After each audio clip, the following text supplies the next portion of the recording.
Au nom du Père et du Fils et du Saint-Esprit, ainsi soit-il. À notre Père qui es aux cieux, que votre nom soit sanctifié, que votre règne arrive, que votre volonté soit faite sur la terre comme au ciel. Donnez-nous aujourd'hui notre pain de chaque jour et pardonnez nos offenses, comme pardonnons à ceux qui nous ont offensés. Et ne nous laissez pas succomber en tentation, mais délivrez-nous du mal, ainsi soit-il. Je vous salue Marie, pleine de grâce, le Seigneur est avec vous. Vous êtes bénie entre toutes les femmes, et Jésus, le fruit de vos entrailles, est béni. Sainte Marie, Mère de Dieu, priez pour nous pauvres pécheurs, et maintenant et à l'heure de notre mort, ainsi soit-il. Cœur sacré de Jésus, ayez pitié de nous. Nos saints patrons, priez pour nous. Saints gardiens, veillez sur nous. Au nom du Père et du Fils et du Saint-Esprit, ainsi soit-il.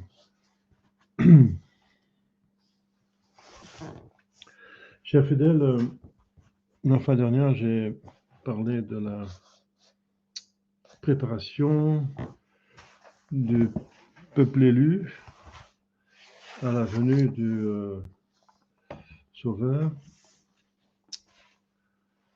Alors, je n'ai pas parlé parce que c'est peut-être trop des 10 tribus, n'est-ce pas, qui se sont en allées entre-temps.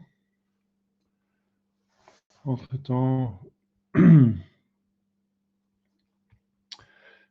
exil et qui ne sont jamais revenus.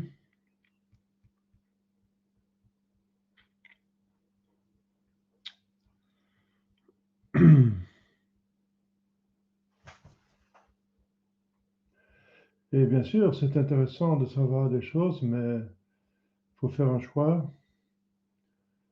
Alors,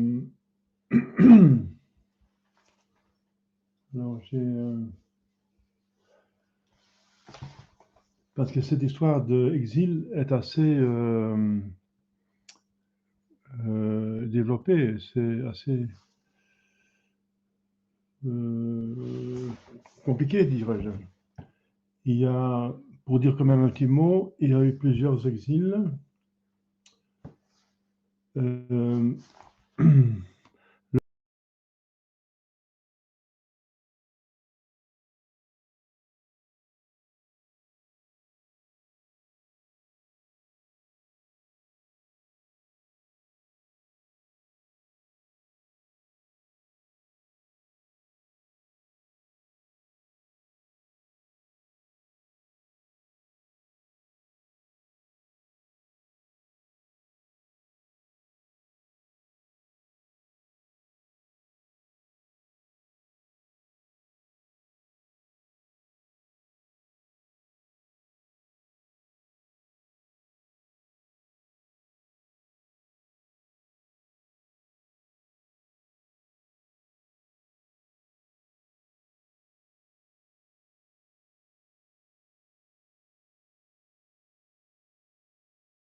Oui. Excusez-moi, il y a un problème de connexion d'Internet. Voilà. Je suis de nouveau. Donc, il y avait, à cause de ses péchés, Dieu a dit par un prophète que, oui, le peuple sera puni parce que le peuple est puni avec leur chef. Si le chef pêche, le chef est puni, mais aussi le peuple. C'est la solidarité, n'est-ce pas, du peuple avec le chef. On a vu ça plusieurs fois. Par exemple, quand le grand prêtre Élie, pas le prophète Élie, mais le grand prêtre Élie, du temps de Samuel, il n'a pas corrigé ses fils qui faisaient des scandales publics. Dans la liturgie, c'était des prêtres, et ils faisaient des scandales parce qu'il enlevait des morceaux de viande avant que ce soit offert liturgiquement à Yahvé, et de la viande les sacrifices que le peuple amenait pour Dieu, il les prenait pour le prêtre avant que soit offert. Et cela décourageait le peuple d'offrir à Dieu. Eh bien, Dieu lui a menacé et il n'a pas obéi, et alors il a menacé avec la mort de lui et ses fils. Mais les circonstances sont que ces fils, effectivement, ont été pris sont morts dans une bataille contre les Philistins, mais il y avait aussi des dizaines de milliers d'Israélites qui sont morts lors de ces batailles, qu'ils ont perdues parce que le grand prêtre devait être châtié. C'est curieux, c'est très mystérieux, cette solidarité entre le chef et son peuple. Si le chef est un bon chef, le peuple est béni, ou le chef et le peuple est béni, et si le chef est mauvais, le chef et le peuple sont châtiés. Bien sûr, Dieu est juste, donc s'il y a des individus qui sont justes, ils seront dans le châtiment, bien sûr, c'est pas agréable, mais ils sont quand même préservés, ils auront quand même des appuis pour survivre convenablement, ça c'est autre chose. Mais ici, par exemple, donc, après donc, cet péché de Salomon et le grand péché de permettre que ces femmes, parce qu'il y avait plusieurs femmes, fassent des sacrifices à des idoles dans son propre jardin du palais. Dieu, il est mort comme ça. Dieu a prédit que son royaume sera scisé en deux. Et effectivement, il y avait une dispute lors de la succession de Salomon entre Roboam et Jéroboam. Et les 10 tribus du Nord ne voulaient pas suivre le fils de Salomon qui était trop sévère et demandait trop de taxes. Et ils ont coupé avec la succession de David et ils se sont fait un propre chef. Roi. Et ce roi, il ne voulait pas que, puisque c'était les 10 tribus du Nord, il y avait 2 tribus du Sud, donc en Judée, il y avait encore 2 tribus qui restaient, celle de Juda et de Benjamin. Donc 2 tribus qui restaient fidèles à la succession de David. Et les autres 10 tribus se sont séparées et ont fait un autre royaume, le royaume du Nord et le royaume du Sud. Donc 2 tribus en bas qui avaient la promesse encore du Messie, parce que le Messie allait être un fils de David. Donc c'est dans les yeux de Dieu le plus important. Et 10 tribus du Nord qui descendent d'Abraham et d'Isaac, de Jacob, mais qui devraient rester ensemble, qui appartenaient au peuple élu dans ce sens qu'il allait régner avec le Christ. Bien sûr, le Christ allait naître d'une famille qui appartient à une tribu, mais les autres tribus, 12 tribus, constituent ensemble le peuple élu d'Israël. En quoi élu? C'est que entre eux, d'un entre eux, il va naître le Messie, mais aussi qu'ils seront préparés tous les 12 à la venue du Messie, et qu'ils allaient régner tous les 12 avec le Messie. C'est pour ça qu'il y avait 12 apôtres, etc., qui représentaient à chacun un tribu, normalement. Et donc, c'est symbolique, il y a 12, parce que les 12 devaient alors convertir le monde entier. 12, c'est 3 fois 4.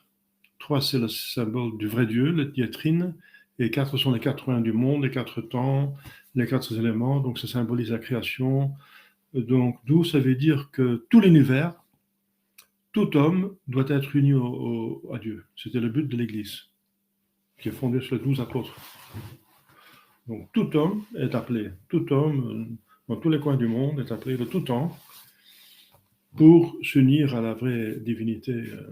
Ça, c'est le but de l'Église, des apôtres. Donc, en même temps, ces 12 tribus, c'est pas aléatoire. Ces 12 tribus, ces 12 apôtres c'est un profond symbolisme qui est par derrière. Dieu est toujours comme ça, n'est-ce pas? Dieu agit intelligemment. Et ces 10 tribus, n'est-ce pas, qui se sont séparées, ont fait la première difficulté, c'est que leur chef, la tribu du Nord, il ne voulait pas que les Israélites, donc, les 10 tribus, allaient à Jérusalem pour leur Pâques et il fallait assister aux grandes fêtes de Pâques, de la Pentecôte, de l'Ancien Testament. Et il n'y a qu'un seul lieu où on pouvait faire la liturgie, c'est à Jérusalem. Et Jérusalem se trouvait dans la tribu, bien sûr, de Juda, dans la contrée de Juda, la Judée. Il y avait, donc leur chef Jéroboam, le premier, il ne voulait pas que les 10 tribus allaient chez le concurrent, hein, bon, son opposant, donc le successeur de Salomon, Roboam. Donc Jéroboam ne voulait pas que ces tribus allaient dans le royaume de Roboam. Et il commençait à développer une propre liturgie. Finalement, à proposer l'idolâtrie de l'adoration d'un veau d'or. De nouveau, le veau d'or apparaît. Donc il organise une idolâtrie pour éviter que son peuple quitte les frontières et va faire ses dévotions à Jérusalem, comme si son royaume n'est pas un royaume normal, complet. Il lui manque la religion. Alors il a fait une grande faute, c'est d'inventer une nouvelle religion. Et c'est pour ça que les 10 tribus du Nord, qui sont tombées très vite dans l'idolâtrie, qui ont suivi ce faux chef, enfin, ce n'est pas ce faux chef, c'est un vrai chef, parce que Dieu l'a voulu ainsi, mais qui a fait des mauvaises choses, ils sont châtiés assez vite pour ça, n'est-ce pas? Et donc, ça commence avec la tribu de Nephtali, ou Naphtali, et qui est donc vaincu par le roi assyrien Tiglath-Pileser. Tiglath-Pileser. On a du mal à l'exprimer. Le troisième, c'est déjà le troisième dans la rangée des rois assyriens. Et la Syrie, c'est à l'est, c'est l'Irak, l'Iran. Donc, ils ont été amenés très loin. C'était Ninive, qui était la capitale des Assyriens. C'est confirmé dans le livre de la Bible 2 Rois 15, 29.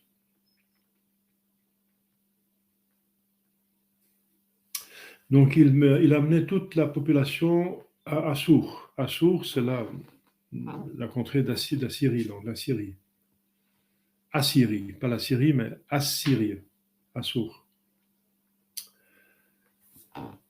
Et alors,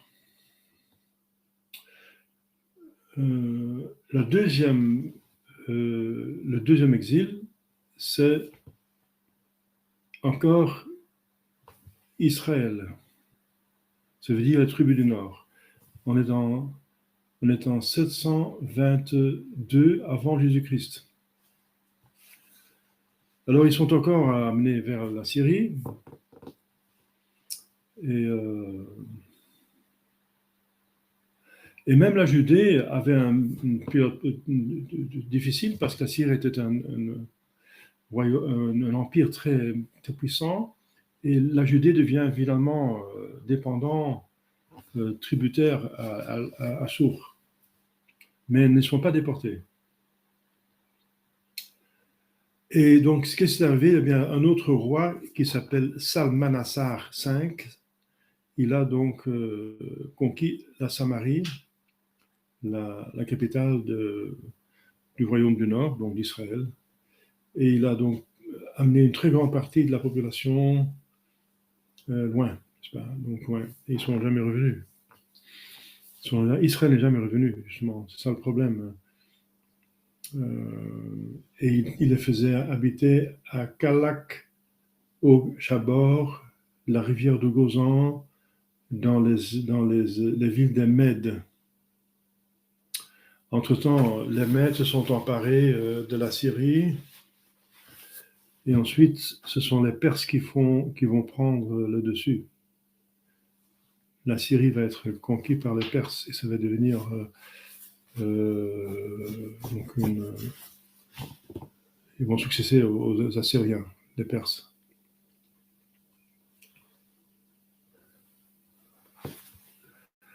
Alors,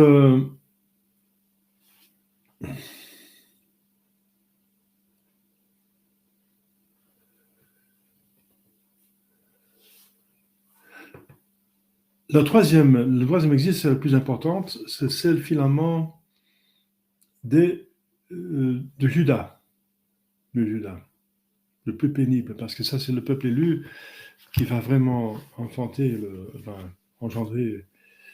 le Messie et qui doit être préservé, qui ne peut pas disparaître, et Dieu va le faire revenir après 70 ans.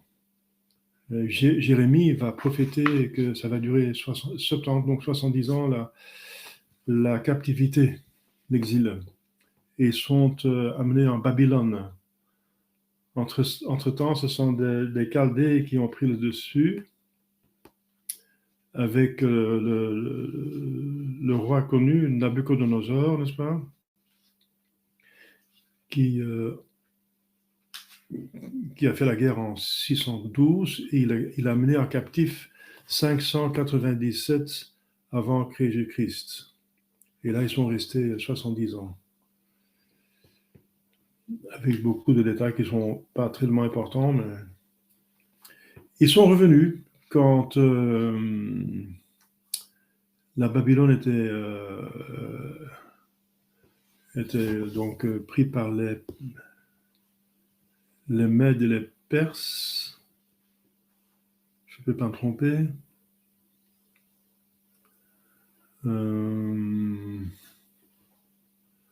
Il y avait plusieurs déportations à Babylone. La deuxième se fait en 587. Donc il y a eu plusieurs vagues des Juifs vers Babylone. Parce qu'à chaque fois, donc il y a une partie qui est, par exemple, une élite qui est amenée en captivité. Et après, ils continuent à s'insurger contre Nabuchodonosor. Et puis, Nabuchodonosor va encore détruire le temple finalement en 587. Et il va amener la plus grande partie de la population à Babylone.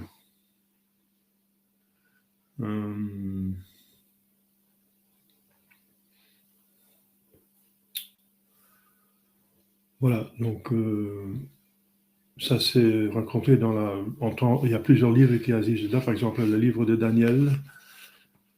Donc, vous savez, Daniel dans la fosse au lion. Et là, il va prouver qu'ils adorent le vrai Dieu. Donc, ces peuples païens vont être confrontés avec le Dieu des peuples élus. Quoi qu'il ait puni, Dieu reste quand même leur Dieu et il fait sentir qu'il reste leur Dieu et que quand ils se convertissent, qu'il va de nouveau s'occuper d'eux et de nouveau les rétablir. Il y a encore un troisième exil à Babylone, c'est en 582, après le meurtre sur le gouverneur Guédalia. Donc à chaque fois qu'ils font une insurrection, il y a une autre vague d'encore du reste de la population qui est amenée en captivité. Ce sont les Perses qui finalement qui vont envahir Babylone et ce sont les Perses qui vont permettre, avec Cyrus, donc le roi Cyrus, enfin l'empereur Cyrus le Grand, qui va permettre qu'il retourne à Jérusalem.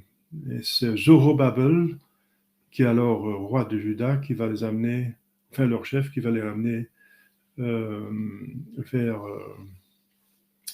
la Terre Sainte. Et Zorobabel est un des ancêtres de notre Seigneur Jésus-Christ. Il figure dans la liste de la généalogie.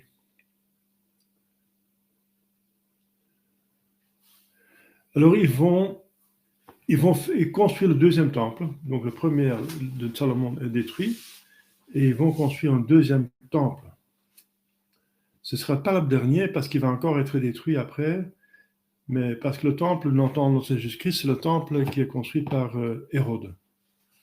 Hérode, c'est le temple d'Hérode, et qui est plus grand encore que les autres. Et il n'était pas encore fini quand Jésus était là, parce qu'il y avait encore des pierres de construction, et l'Évangile dit qu'il prenait des pierres pour le lapider. C'est des pierres qui étaient là encore, parce qu'ils étaient encore en train de finir la construction du temple, entre parenthèses.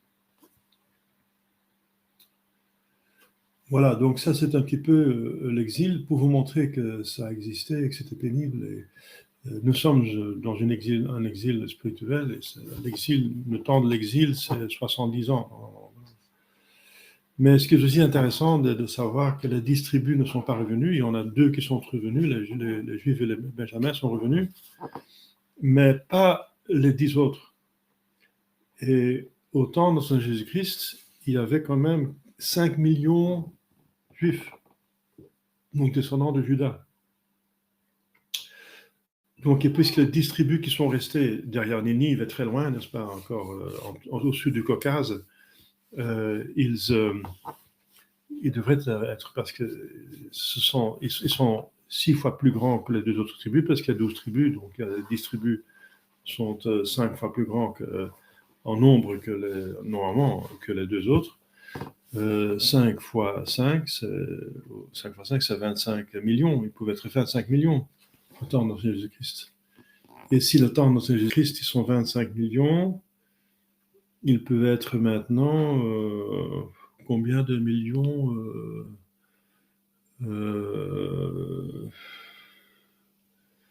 maintenant, enfin, si tout va bien, n'est-ce pas, ils sont un tiers, peut-être 300, plus que 300 millions, n'est-ce pas, maintenant. Mais où sont-ils? Eh bien, il y a des traces, n'est-ce pas, historiques, que ces tribus sont allées échapper à leurs oppresseurs, et puisqu'il y avait des successions d'empires, ils ont profité de s'échapper. Parce qu'il y a une succession d'Assyriens, et puis des Babyloniens, et puis des Perses, des Mèdes, des Perses. Ils sont échappés, et plutôt vers le nord, vers le Caucase, parce qu'il y a un passage dans le Caucase qui s'appelle le passage d'Israël. Le passage d'Israël. Israël, c'est donc les 12 tribus. Enfin, il ne restait que 10 tribus. Mais Israël, c'est Jacob qui a reçu ce nom. Et Israël, c'est le nom qu'on donne à ses fils. Ce sont 12 fils qui sont les ancêtres des 12 tribus. Donc, si on parle d'Israël, on parle de peuple élu, pas seulement des Juifs. Donc, c'est des 10 tribus d'Israël qui sont passées par là. Donc, le passage d'Israël. Et alors, il y a des documents qui disent qu'ils ont, puisqu'ils voulaient se débarrasser de leur passé, qui était trop lourd, n'est-ce pas? Ils ont aussi changé de nom, et les païens leur ont donné plusieurs noms. Et les noms qui ont été donnés sont les Scythes, les Cimri. Donc, ils sont allés au nord, ils sont installés à Crimée, en Ukraine, voilà. Et il y en a qui sont allés plus loin, poussés par les Huns et par les Mongols, et qui sont installés en Europe sous le nom de Goths, les Visigoths, les Ostrogoths, les Celtes et les Danois, etc. Ce sont tous des tribus qui ont comme origine, au minimum, un mélange avec les tribus d'Israël. Mais ce que je veux dire, c'est que la plupart est resté en Ukraine. Donc, si on voit maintenant cette guerre en Ukraine, à mon avis, c'est un holocauste. C'est un holocauste, puisque l'Ukraine est trop petite pour gagner de la Russie, donc elle va perdre cette guerre, et l'empire occidental, ça veut dire l'empire de la Kabbale, n'est-ce pas, l'Europe avec les États-Unis, ou les États-Unis avec l'Europe, le Canada, etc., les pays anglophones, donc avec leur colonie, enfin encore leur World Empire, tout ce qui se possède dans le monde entier, et c'est assez grand, n'est-ce pas? Eh bien, comme vous savez, ils envoient des armes parce qu'ils veulent démanteler la Russie, qui ne suit pas leur programme. Ils veulent décomposer la Russie. Et finalement, ils envoient des armes. Et de plus qu'ils envoient des armes en Ukraine, parce qu'ils sont des gens très courageux, de plus que les Ukrainiens, ils se battent, ils sont aussi obligés de le faire. Et ils se battent, de plus qu'ils se battent, de plus qu'ils sont tués. C'est vraiment un moulin à viande, comme on dit, hein, haché. De plus que cette guerre continue, de plus que les Ukrainiens meurent. Aussi des Russes, bien sûr. Mais les Russes sont beaucoup plus nombreux, ils sont mieux organisés, et ils ont des armes une armée beaucoup mieux formée, quelques armes sont supérieures, enfin, et ça, ils arrivent à tenir, quoique l'armée ukrainienne a été préparée et formée par l'OTAN à partir de 2014. Mais je veux dire que cette guerre en Ukraine ressemble de plus en plus à une élimination de la population de l'Ukraine, tout simplement. L'Ukraine est en train de mourir dans une guerre qui n'a pas de sens. Et on pouvait faire la paix. Trump l'a dit, si je suis président, il y aura la paix le lendemain. On peut faire une paix en tenant compte de ce que Poutine demande, etc. Il vaut mieux de céder que d'offrir. Je veux dire, il y a un peuple qui meurt là. Donc, et c'est curieux, je constate que, entre parenthèses, hein, que la Première Guerre mondiale, c'est le peuple élu par excellence qui mourait, c'était les catholiques. C'est le peuple élu par excellence, c'est l'Église catholique, qui a le plus de grâce. C'était les catholiques contre les catholiques, les chrétiens, les Allemands, qui ont beaucoup de catholiques. Au sud de l'Allemagne, au sud, des catholiques, la Bavière. C'est des catholiques, au moins des chrétiens contre des catholiques et des chrétiens, contre la France, la Grande-Bretagne, tous les partis qui étaient en jeu, la plupart, dans la Première Guerre mondiale, étaient des chrétiens. Et il y avait des millions de morts. C'était la guerre qui avait fait le plus de morts dans toute l'histoire de l'humanité. C'est selon saint Hildegarde considéré comme un châtiment de Dieu, bien sûr. C'est les hommes qui le font, mais ce n'est pas une bénédiction. Alors, la Première Guerre mondiale, c'est donc le châtiment du peuple élu par excellence. Le peuple élu qui vient en deuxième catégorie, c'est les Juifs, qui ne sont plus le peuple élu maintenant, parce qu'ils ont refusé d'accepter le Messie, mais qui ont quand même un passé d'être le peuple élu par excellence pour l'engendrer, le préparer et de régner avec lui.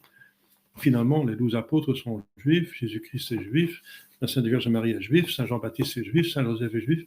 Donc c'est quand même le peuple élu qu'il règne avec, que le Messie est juif et que ceux qui règnent avec lui sont juifs, et que voilà. Et c'est le peuple élu dans ce sens-là, n'est-ce pas?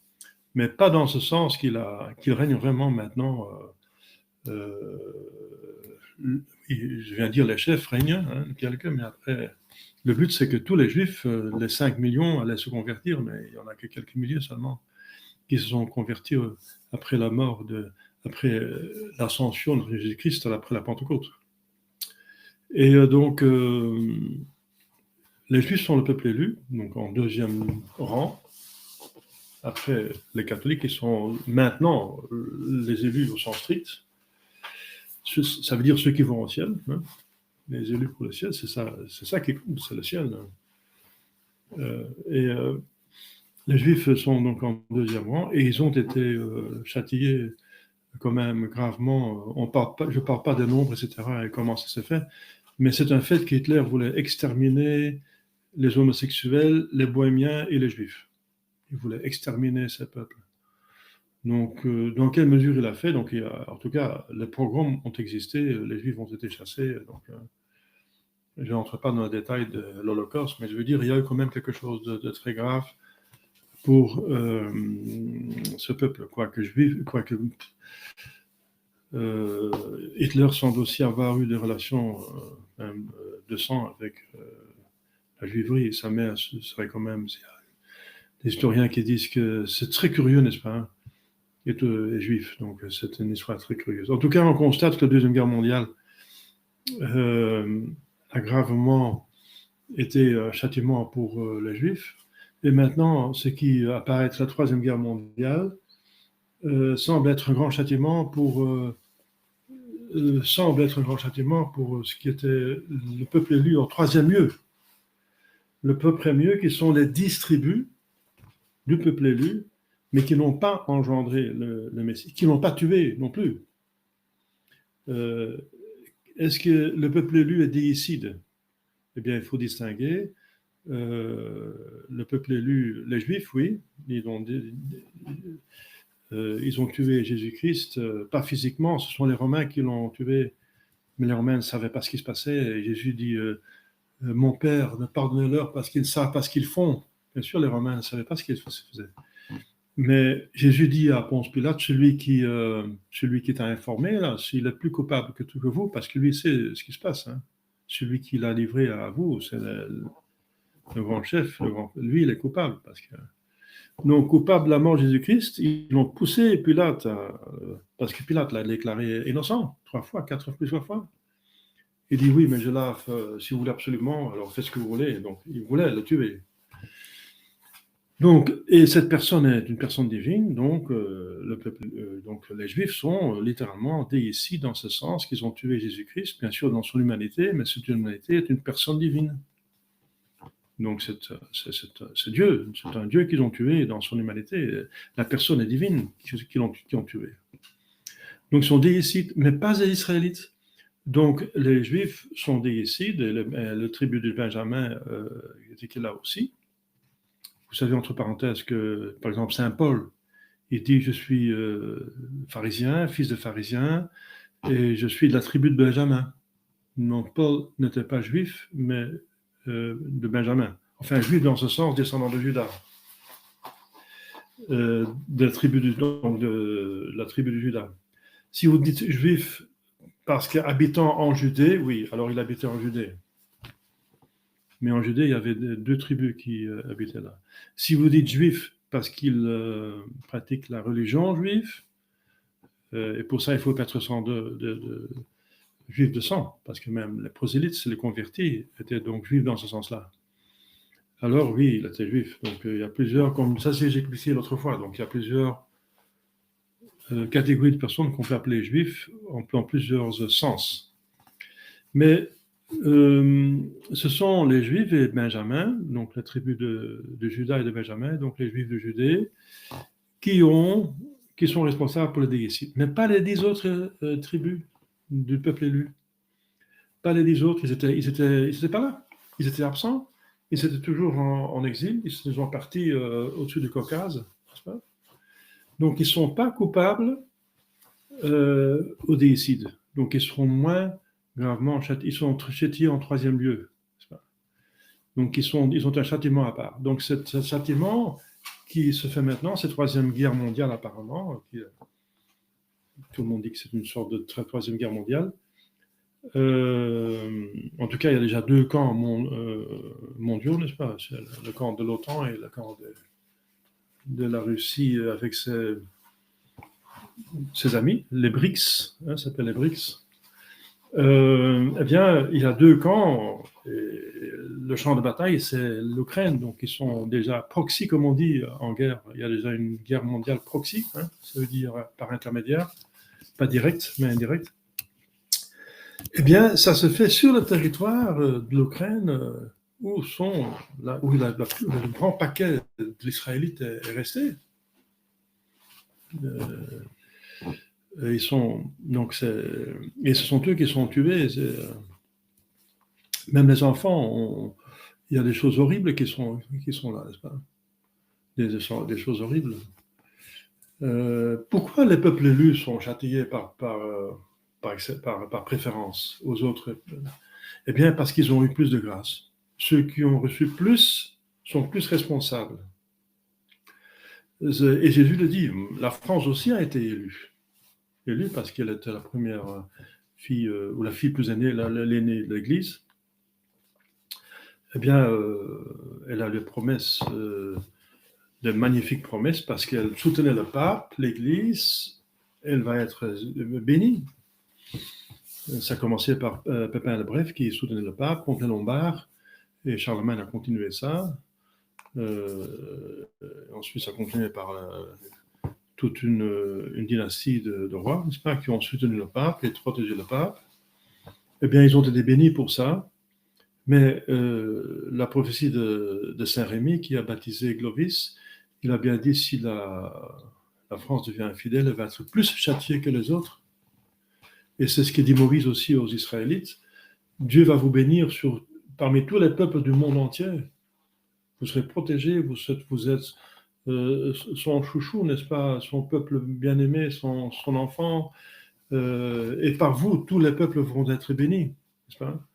Mais si vous devenez infidèle, donc à ces commandements, vous serez plus châtié que tous les autres.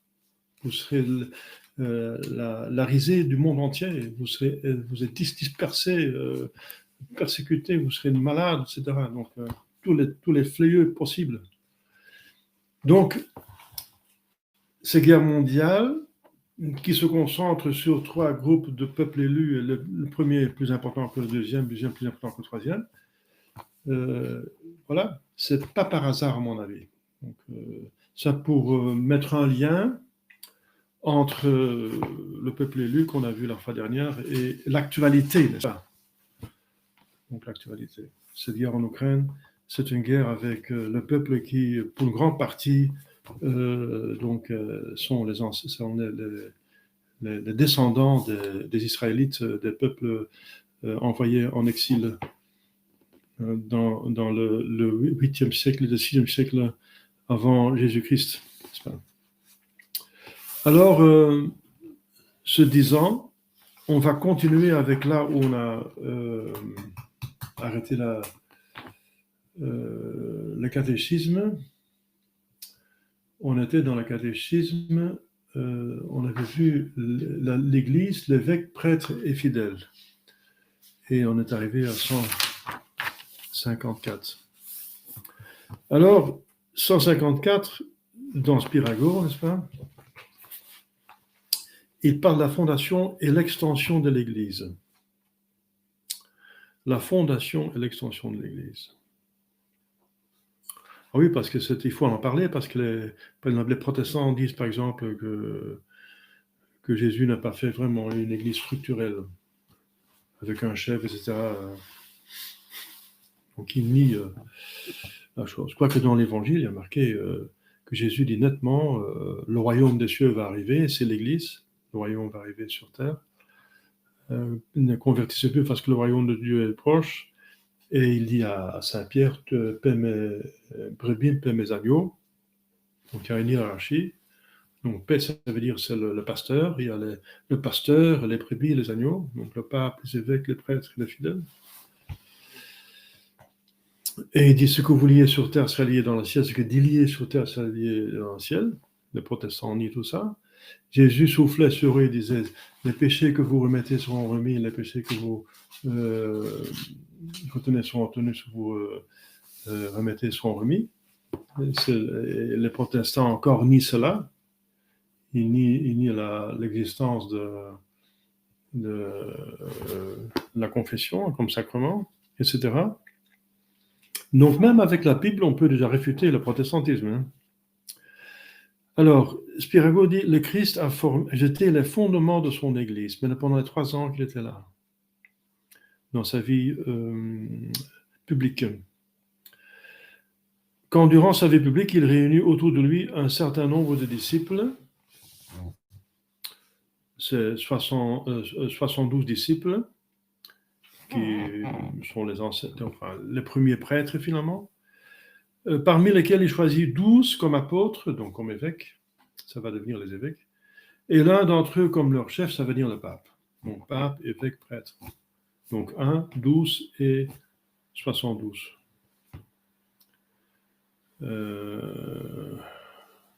Donc Jésus-Christ, les 12 apôtres et les 72 disciples, et les hommes et les femmes qui le suivaient habituellement, comme commencer par sa mère, qui le servait, qui arrangeait son repas, etc., formaient ensemble une sorte de communauté ambulante. Mais surtout les 12 apôtres. L'Église ne fut définitivement fondée qu'à la Pentecôte. Ça veut dire définitivement, la fondation était terminée, était parfaite à la Pentecôte, où 3000 personnes se firent baptiser à la prédication des apôtres et surtout de Saint-Pierre, avec les miracles des langues. Tout le monde comprenait dans sa langue natale. Donc la Pentecôte est toujours le jour de naissance de l'Église, où entrèrent encore 2000 personnes après les miracles au portique du temple. Donc 3000 personnes au Pentecôte même. Quelques jours après, encore 2000 personnes. Donc il y avait quelques milliers de personnes qui se sont converties. Et après, assez vite, il y a une persécution qui se fait par le Sanhédrin. Hein. Ils vont chasser les chrétiens. Aussitôt après la descente du Saint-Esprit, les apôtres s'en allèrent au nom du Christ prêcher l'Évangile dans tout l'univers, surtout parce qu'ils sont chassés, n'est-ce pas, d'Israël par les Juifs d'Israël. Et ils vont s'installer ailleurs assez vite. Par exemple, Saint Jean va, avec la Sainte Vierge Marie, habiter à Éphèse, qui est maintenant la Turquie.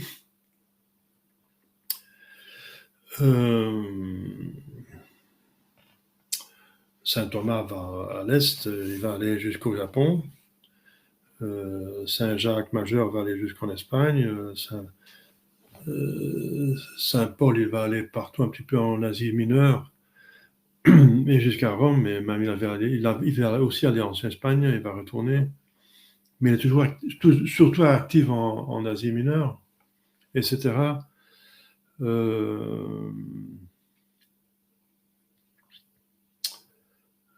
Et ils vont donc dans les 4 coins du monde, donc au nord, au sud, à l'est, l'ouest.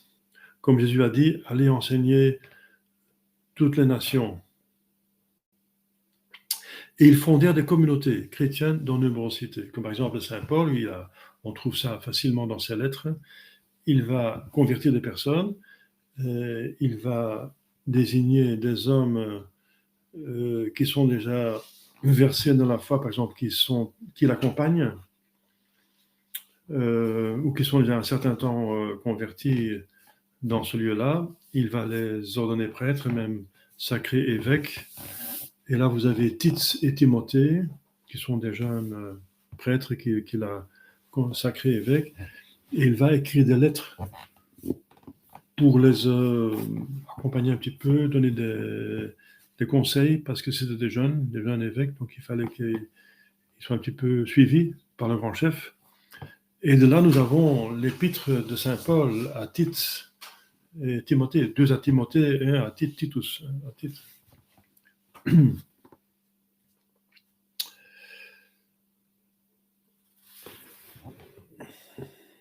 Les apôtres fondaient des communautés chrétiennes en convertissant et en baptisant un certain nombre d'habitants d'une localité, surtout au début des Juifs. Il a d'abord visité les synagogues, par exemple Saint-Paul en Asie mineure, et quand il n'arrivait plus à convertir les Juifs, il s'adressait tout simplement aux païens, comme à Athènes et à Rome. Donc, en tout cas, donc, il y avait un mélange, les chrétiens étaient un mélange de Juifs convertis et de païens convertis. Et normalement, il ne fallait pas faire la différence, parce que les Juifs voulaient encore faire la différence. Nous sommes finalement le peuple élu, hein. Nous sommes comme quelque chose de plus que les autres, qui ne sont que des païens convertis.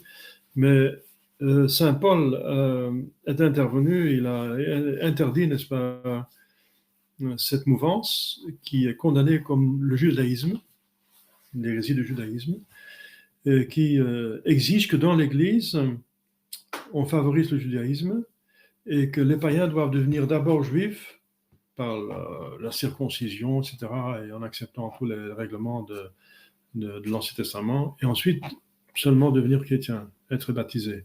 C'est condamné par le premier concile de Jérusalem comme hérétique. Donc les Juifs convertis commencent déjà à inventer la première hérésie. L'hérésie que saint Paul avait à combattre parmi les chrétiens qui venaient du paganisme, c'était plutôt la gnose. La gnose, c'est une synthèse hérétique entre tout ce que les païens connaissaient et la révélation chrétienne, en la mettant sur le même plan, en acceptant des éléments païens qui n'étaient pas compatibles.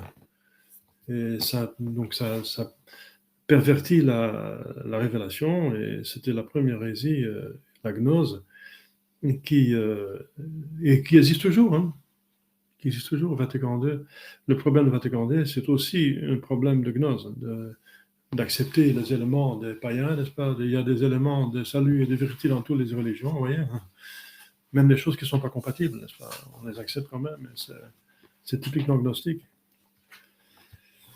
Donc, il fallait donc que les évêques, le premier soin des évêques, justement, c'est de veiller à la pureté de la doctrine. Ce sont des gardiens. Épiscopus, et évêque, ça vient d'épiscopus. Épiscopus, ça veut dire celui qui regarde autour, qui regarde, qui veille, celui qui veille que la doctrine soit pure, qu'elle soit transmise, la parole de Dieu, le dépôt de la foi soit transmis entièrement et intégralement et soigneusement, sans détérioration.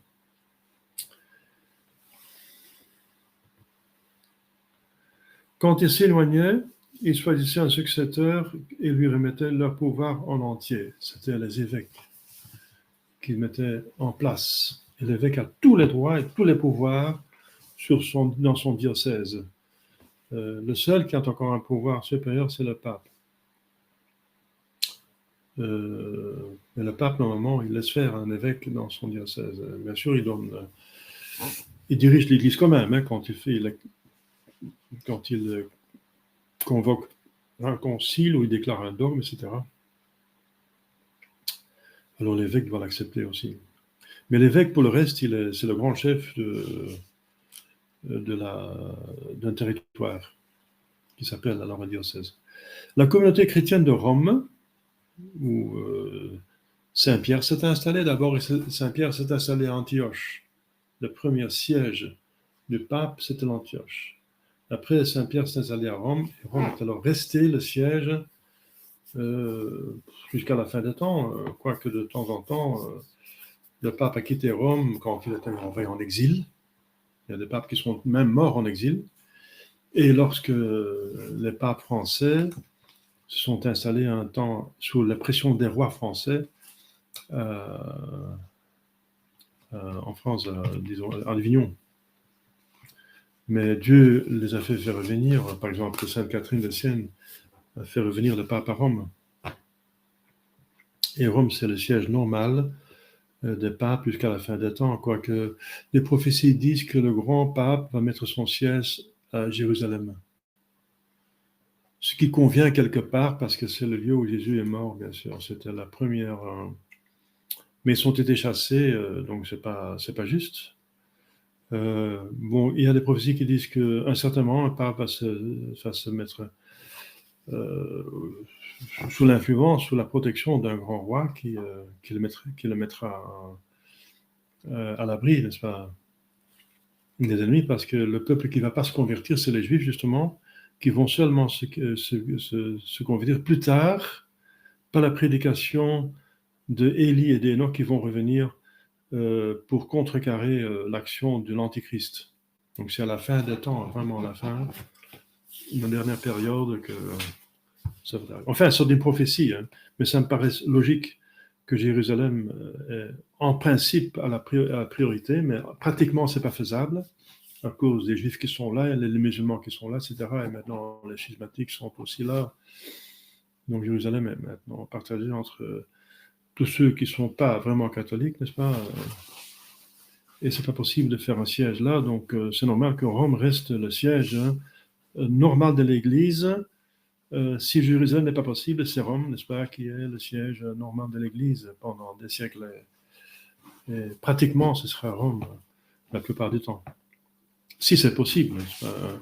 Un vrai pape ne doit pas être à Rome s'il y a une pression politique. Comme je vous dis, il y a plusieurs papes qui ont été envoyés en exil par des mauvais empereurs, et ils étaient quand même papes. En exil, ils étaient papes. Même s'ils n'étaient pas à Rome, ils étaient papes. Voilà.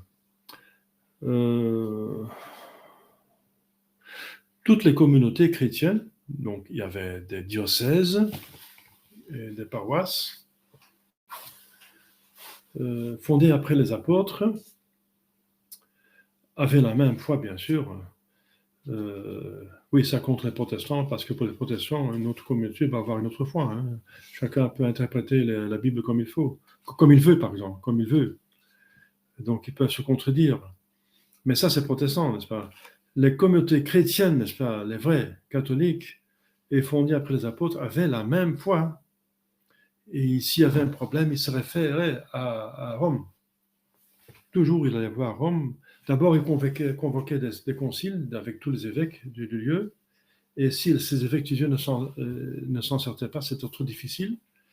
Il y avait trop d'opposition, trop de difficultés. Encore le pouvoir politique qui s'y mêle, avec un pouvoir très important, impérial, etc.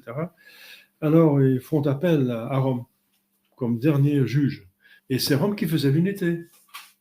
Roma locuta, causa finita. Rome tranchait, et c'était voilà comme ça qu'il fallait faire. Et ceux qui ne faisaient pas, c'était hérétique, schismatique. Paf, en dehors. Donc, toutes les communautés chrétiennes fondées après les apôtres avaient la même foi, les mêmes sacrements, le même sacrifice, le même chef suprême, le pape. Hein.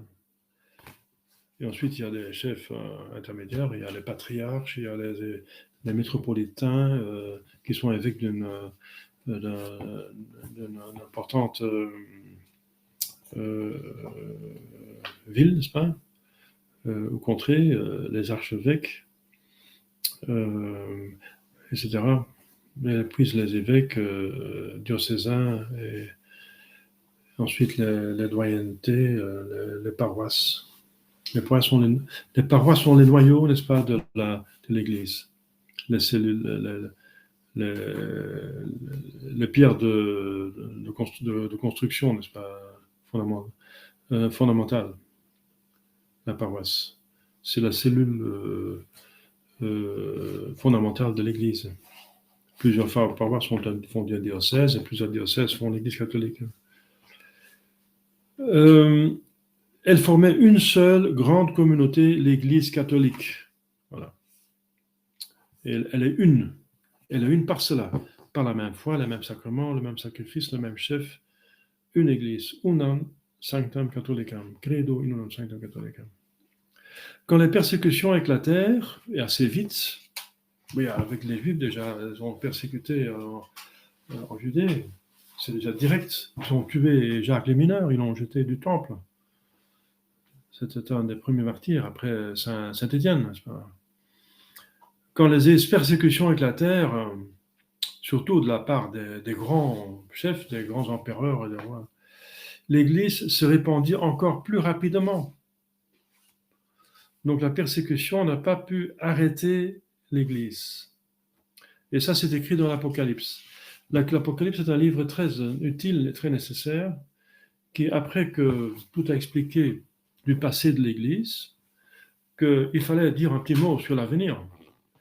Et pour rassurer les fidèles, surtout contre les temps de persécution, c'est ça.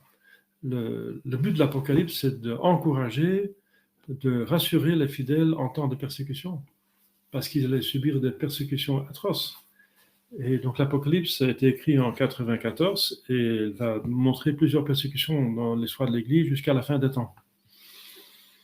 Et on va comprendre qu'on est dans ce temps prédit qu'on est dedans parce qu'il y a des choses qu'on ne comprend pas, parce qu'elles n'ont pas encore été inventées autant qu'on le lit, le temps que va s'être réalisé, on va comprendre.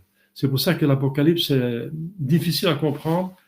On comprend l'Apocalypse seulement quand on est dans la période qui est prédite. Alors on comprend ce passage de l'Apocalypse. J'ai fait toute l'explication de l'Apocalypse chapitre 12, n'est-ce pas, donc, qui est réalisé en 2011. Donc ça, c'était très clair. Les autres choses ne sont pas très claires, donc elles ne sont pas claires parfois du tout. Je donne toujours cet exemple. Quand quelqu'un du Moyen-Âge, il voit de l'Apocalypse que des oiseaux en fer vont voler et cracher du feu, il ne comprend rien.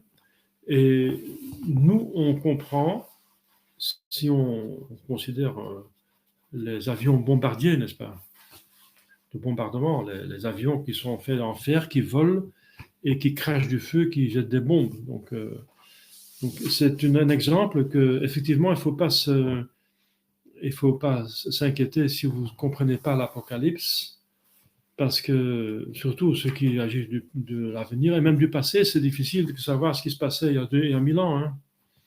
C'est pas évident. Mais en tout cas, il y a les écrits des papes et des évêques et des pères de l'Église à l'époque pour expliquer l'Apocalypse. Mais donc, c'est ça l'étonnante situation de l'Église. Eh bien, comme Jésus le dit, l'Église n'est pas plus que le maître. Le serviteur n'est pas plus que le maître. On m'a persécuté, on va vous persécuter. Donc l'Église en même temps, c'est comme Jésus-Christ lui-même. Jésus-Christ est Dieu, tout-puissant, il a toutes les perfections et toutes les qualités infinies, intelligent, puissant, saint, n'est-ce pas, efficace, si vous voulez, juste. Et d'autre côté, on voit que il a été dans la pauvreté, né dans une étable, persécuté, allé en Égypte. Il a vécu 30 ans dans l'anonymat. Alors même dans sa vie publique, il a été calomnié, il a traité de démon, possédé par le démon, quoiqu'il ne faisait que du bien, n'est-ce pas? Il guérissait tous les malades, il prouvait être Dieu, il a prouvé par les miracles et ressuscité des morts, etc., comme vous savez. Eh bien, ils ont fini par le tuer, n'est-ce pas? Et à chaque fois, Jésus est vainqueur parce qu'ils l'ont tué, mais il est ressuscité, n'est-ce pas? Eh bien, l'Église est de même. L'Église va être comme son mari, comme son époux. C'est l'épouse, n'est-ce pas? Elle va être comme lui. Elle a un cœur, n'est-ce pas? Elle a un esprit, elle a une âme divine. Elle est animée par l'Esprit Saint. L'Esprit Saint est descendu sur l'Église. L'Église était parfaite par la descente du Saint-Esprit. C'est la chose la plus importante. Que l'Église a pris la place de l'âme de l'Église. Elle anime le pape, les évêques, les prêtres, les fidèles, n'est-ce pas? Il les anime, il les éclaire, mais il garde une volonté libre. C'est ça le problème, c'est l'abus de la volonté libre. Comme vous savez, la crise de l'Église, c'est ça, hein, c'est un abus de grâce. Tous les problèmes viennent toujours du péché de l'homme. Si on laisse faire le bon Dieu, tout est magnifique. Eh bien, l'Église a aussi cette duplicité, n'est-ce pas? D'un côté, elle a un côté divin, un aspect divin, elle est une sainte catholique et apostolique, et d'autre part, elle a un côté humain, et c'est ce côté humain qui peut être bien ou qui se comporte mal. Oui. Comme Jésus-Christ, il était Dieu et en même temps il était humain. Il a souffert dans son humanité. Regardez comme il est attaché à la croix. C'est son humanité. Isaïe, le prophète, dit je suis pire qu'un ver de terre. Je suis plus laid qu'un ver de terre. N'est-ce pas? Je suis irreconnaissable. On m'a meurtri, n'est-ce pas? Et c'est dans son humanité qui peut subir des problèmes, quoi, des souffrances, des persécutions. Eh bien, dans l'Église, c'est comme ça, n'est-ce pas? Et alors, nous faisons partie de l'Église, et bien sûr, notre point d'appui, c'est ce côté divin. C'est qu'il faut garder l'unité, il faut s'attacher à cette Église une, il faut s'attacher à l'Église qui reste une, qui ne change pas la doctrine, qui ne devient donc pas hérétique ou schismatique. Il faut rester dans l'unité, attaché à cette Église, ça veut dire rester un avec l'Église de toujours. Une sainte, il faut utiliser les moyens de l'Église, il faut tendre à la sainteté et se laisser sanctifier. Et il faut tendre à la sainteté, il faut tendre à la perfection dans cette Église. Il ne faut pas se dire chrétien, pour le reste, on ne fait pas un effort pour acheminer vers la perfection. Non. Et ensuite, une sainte catholique, ça veut dire l'Église s'adresse à tout le monde, n'exclut personne, de bonne volonté. Donc, ce n'est pas un club d'élite, n'est-ce pas? La franc-maçonnerie, plutôt, va chercher des gens qui sont riches, qui sont influents, qui ont beaucoup d'influence et de pouvoir. Voilà. Si vous avez beaucoup d'argent et ou l'influence et ou le pouvoir, la franc-maçonnerie va vous solliciter. Eh bien, c'est une secte, n'est-ce pas, très dangereuse. L'Église n'est pas comme ça. Dès que vous êtes un homme et que vous êtes de bonne volonté, vous êtes invité à devenir membre de l'Église parce que Dieu vous a donné une âme et il veut que cette âme aille au ciel. Et ce n'est pas l'Église qu'il veut qu'elle va au ciel parce que en dehors de l'Église, il n'y a pas de salut. Tout le salut vient par l'Église. Une sainte catholique apostolique, ça veut dire la succession d'être là. Il y a une transmission. Cette unité, n'est-ce pas, elle est gardée, elle est protégée par une succession qui remonte aux apôtres. Une succession de sacrements valides sur tous les ordres, mais aussi cette succession de la foi apostolique qui se fait, la transmission de la foi, du lébo de la foi qui se fait fidèlement. Donc, quand les persécutions éclatèrent, l'Église se reprendit encore plus rapidement. Les pères de l'Église disent que l'Église, c'est comme un ressort. De plus qu'on l'enfonce par les persécutions, de plus qu'il saute après, parce que son âme est invincible. Et Dieu permet un mal pour un plus grand bien. S'il n'y a pas de plus grand bien, Dieu ne va pas permettre le mal. Comme à Sodome et Gomorrhe, comme au déluge, il intervient. C'est un plus grand bien, il intervient.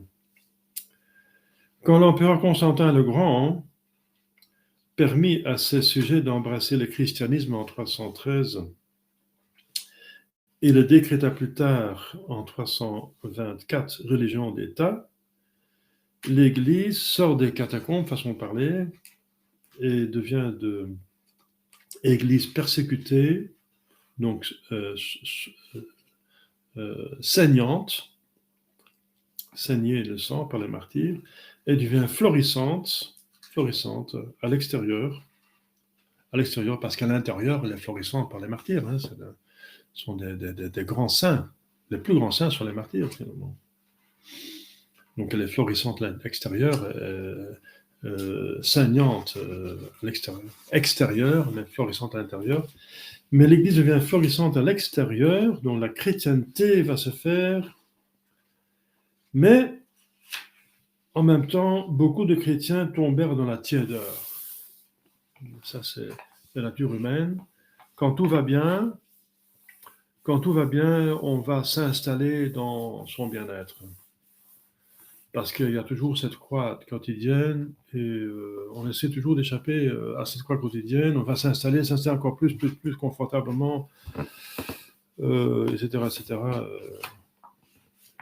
Et voilà, cette ferveur qui existait dans les catacombes va diminuer pour une grande partie des chrétiens. Mais l'Église va toujours rester sainte et elle va toujours engendrer des saints, toujours des grands saints qui vont pas succomber à cette tentation, n'est-ce pas, de devenir tiède.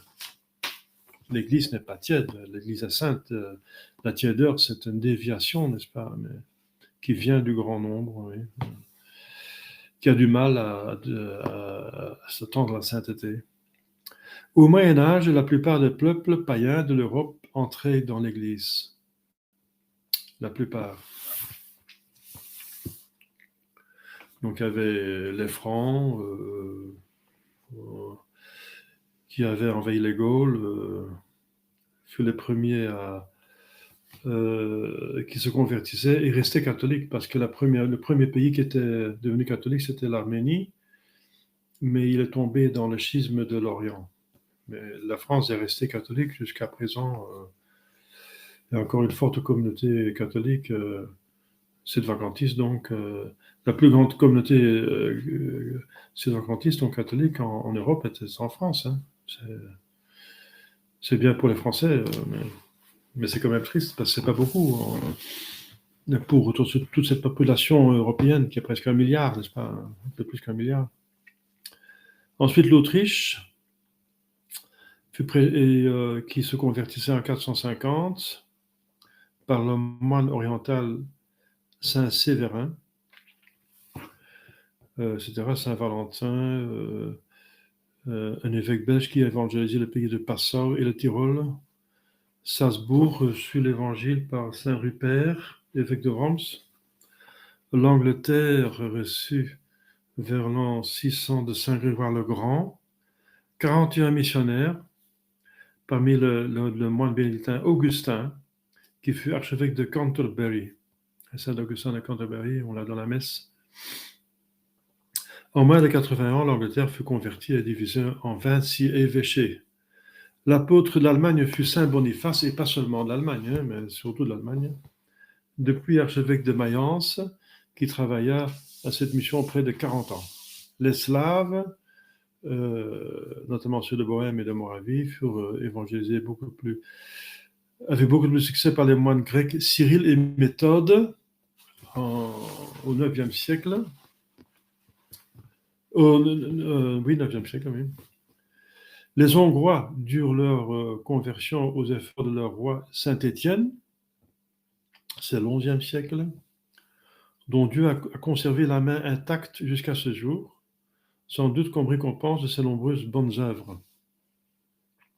Saint-Étienne reçut du pape le titre de roi apostolique, celui qui a évangélisé son pays. Le Danemark, la Suède, la Norvège, l'Islande, la Pologne et la Russie ne furent convertis qu'après l'an 1000, plus tard. Et la Lituanie aussi plus tard. Au Moyen-Âge, l'Église eut beaucoup à souffrir de l'islamisme. Le diable va toujours susciter le plus possible, il va faire la guerre, qui a été déclarée par Dieu, je mettrai des inimitiés entre toi et la femme, entre sa descendance et sa descendance. Donc le diable va essayer d'attaquer l'Église par l'extérieur et par l'intérieur. À l'intérieur par des hérésies. On a vu le judaïsme et la gnose, mais après il y a eu l'arianisme et tous ces hérésies qui sont sorties de l'arianisme, comme le monophysisme, etc. Eh bien, l'islamisme, c'est encore une tentative du diable pour donner une alternative, n'est-ce pas? On croit en un seul Dieu, n'est-ce pas? On accepte même des passages de la Bible. On a même Abraham comme ancêtre, comme patriarche. On accepte les 10 commandements, hein, pour une grande partie quand même.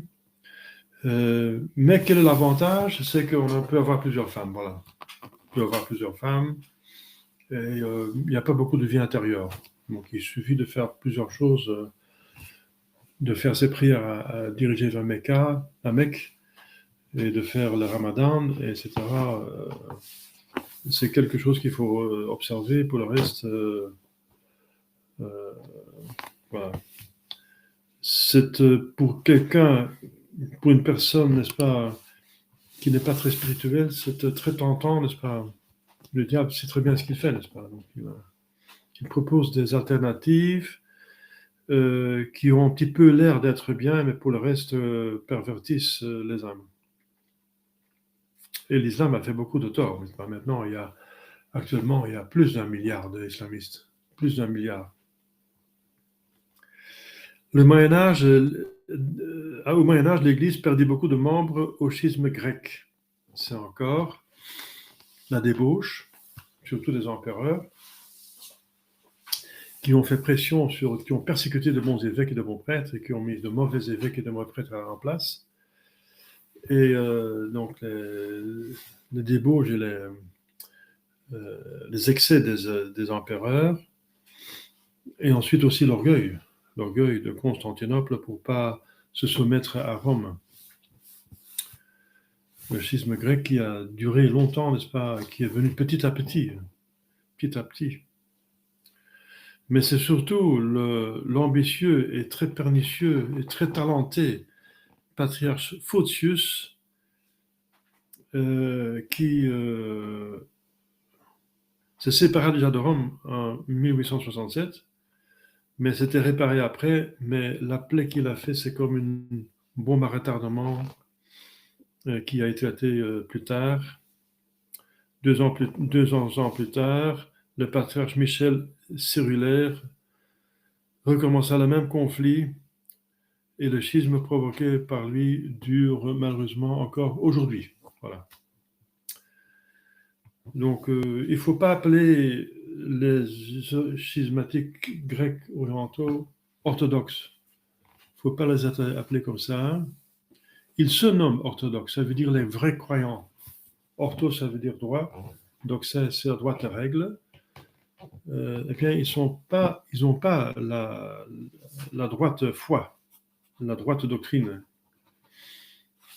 Dans le Teiji Tour, on dit qu'on est un avec tous les évêques orthodoxes, ça veut dire qu'est-ce qui ont la vraie foi. Donc, ce terme orthodoxe, ça veut dire littéralement la vraie foi, la vraie règle, la règle droite. Eh bien, il ne faut pas les amener et les appeler comme ils s'appellent eux-mêmes, les orthodoxes, parce que c'est un titre trop beau, n'est-ce pas, qui ne leur convient pas. Il faut parler plutôt du schisme grec ou des schismatiques orientaux, ou des Phociens, ça veut dire les disciples de Phocius, les Phociens. Dans les temps modernes, beaucoup de peuplades du Nouveau Monde se convertirent. Saint François Xavier allait en Inde. Le père Ricci et Charles travaillèrent avec succès en Chine, les jésuites. Le père Pierre Claver aussi, là, n'est-ce pas, en Chine. Pardon, non. Le père Claver, c'était pas en Chine, mais c'était parmi les provinces, les Noirs des provinces septentrionales de l'Amérique du Sud. Colombie, par exemple. Dans les dernières années, l'apôtre de l'Afrique a été le cardinal Lavigerie, archevêque de Carthage. Il y a beaucoup de livres de ces sermons, n'est-ce pas, de Lavigerie. Il parcourut les grandes villes de l'Europe pour organiser les sociétés anti-esclavagistes et fonda l'ordre des Pères Blancs, spécialement consacré à l'évangélisation de l'Afrique. Voilà. Dans les temps modernes, l'Église a perdu beaucoup de membres par l'hérésie luthérienne et anglicane. Donc 1/3 de l'Europe, surtout le nord et l'est, parti dans le schisme de Luther, et l'Angleterre vers le schisme fait par Henri VIII, qui a rompu avec le pape parce qu'il voulait épouser une autre femme pour avoir un successeur. Il ne se rendait pas compte que c'était lui-même qui était stérile, ce n'était pas des femmes. Il y avait plusieurs femmes et l'Église a condamné ça. Il a quitté l'Église pour cela, n'est-ce pas? Donc, c'est énorme parce que ce schisme a empêché qu'une grande partie du monde soit vraiment catholique, parce que l'Angleterre a eu une influence énorme sur le monde entier avec l'empire qu'ils ont fait en dominant les mers. Le British Empire, l'empire britannique, était très vaste. Et ils sont tous anglicans, donc au lieu de devenir catholiques, comme l'Empire des Espagnes, n'est-ce pas? L'Espagne, ce que l'Espagne a fait avec le monde, c'est par l'Espagne que toute l'Amérique du Sud et centrale est catholique. Ce sont des centaines de millions de personnes. Eh bien, ce que l'Espagne a fait pour le monde, l'Angleterre aurait aussi pour faire ça pour l'autre partie du monde. Et vous voyez la différence, parce qu'un seul homme, l'ambition, l'orgueil d'un seul homme, Henri VIII, ce que ça fait pour des millions, des centaines de millions de personnes. Oui, nous sommes tous responsables les uns pour les autres. Hein. L'Église compte, oui, en ce moment, on ne sait pas, la catholique maintenant est très petite. Avant le concile, il y avait presque, ça allait vers les milliards de personnes. Mais maintenant, si on va, ce qui est vraiment catholique, baptême valide, pas hérétique et schismatique, il n'y en a pas beaucoup. Je ne sais pas. J'espère qu'il y en a beaucoup. Et voilà. Mais il n'y en a pas beaucoup, ça c'est sûr. Mais ça ne veut pas dire qu'il n'y a pas beaucoup de catholiques parce qu'on appartient à l'Église catholique par le baptême de désir. Alors j'espère que là encore, le bon Dieu va récupérer par des gens qui ne sont pas responsables, qui sont innocents, qui ne sont pas coupables et qui sont dans l'erreur sans le vouloir, qui sont de bonne volonté. Eh bien, ceux-là appartiennent à l'âme de l'Église. Ils n'appartiennent pas visiblement à l'Église, mais à l'âme de l'Église quand même. Donc, laissons faire le bon Dieu, n'est-ce pas? Soyons nous-mêmes corrects.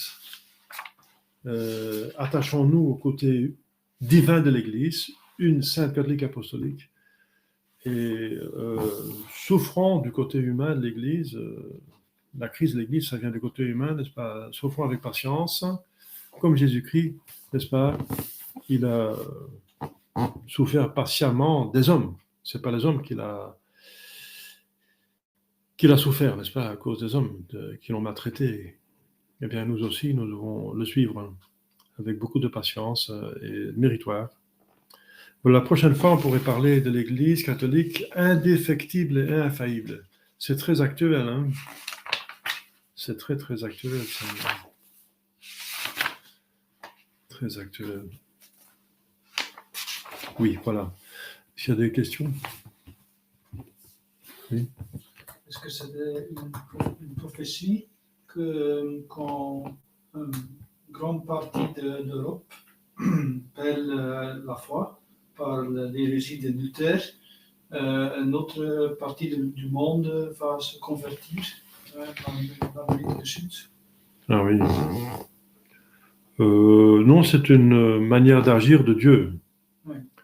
La question, c'est qu'ici en Europe, il y avait un tiers qui se perdait par l'hérésie de Luther, et en même temps, Dieu suscitait des autres parties du monde pour la conversion, comme Saint François d'Assise en Inde, et en Mexique, par le miracle de Guadeloupe, il y avait tout le Mexique qui se convertissait, et beaucoup de peuples qui sont convertis par ce miracle.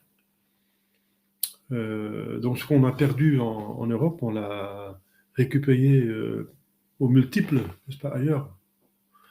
Est-ce que c'est normal? Oui. C'est la manière d'agir de Dieu, n'est-ce pas? Les Juifs ont refusé la grâce, enfin la plupart, il n'y a que 8 000 qui sont convertis après la Pentecôte, à peu près entre 5 et 8 000. 3 000 le jour même, 2 000 plus tard, et encore quelques après, ils ont continué encore après à convertir des personnes. Ils ont maximum 8 000. Des 5 millions à peu près de Juifs qui existaient à l'époque de notre Jésus-Christ, de 5 millions, il n'y avait que 8 000. Eh bien, Saint Paul dit que la grâce que Dieu n'a pas pu donner aux Juifs parce qu'il les refusait, il a donné aux païens. Aux païens qui étaient de bonne volonté, supplémentaires. Et c'est comme ça que la France se considère un petit peu comme un peuple élu, n'est-ce pas? Oui, c'est vrai qu'il y a des prophéties, n'est-ce pas? Mais c'est parce que Judas l'a refusé que c'est venu à d'autres peuples qui sont généreux. Et la France est le premier pays qui se convertissait en tant que pays. Et Dieu qui cherche un peuple, voilà, il a trouvé le peuple français. Les Arméniens sont devenus infidèles aussi. Hein. C'était le premier peuple, c'est les Arméniens, mais ils sont devenus infidèles. Encore dans le schisme, mais les Français, non. Donc, voilà. C'est un exemple, n'est-ce pas, d'une grâce spéciale, n'est-ce pas, d'élection qui est refusée par un sujet et que Dieu donne à un autre. Parce que les dons de Dieu ne se perdent pas. Donc, s'ils sont refusés par quelqu'un, ils sont donnés à un autre, mais ils ne se perdent pas. La gloire de Dieu ne peut pas diminuer. Donc, les dons ne se perdent pas. Donc, c'est vrai que si, voilà, effectivement, l'Europe est devenue un tiers, on a perdu un tiers. Et aussi, le bon Dieu permet la mal en vue la plus grand bien. Voilà. Donc, il y a le mal des hérésies et des schismes, et le bon Dieu permet le plus grand bien, ça veut dire le mérite de ceux qui restent fidèles. Oui, c'est vrai. Voilà. Oui.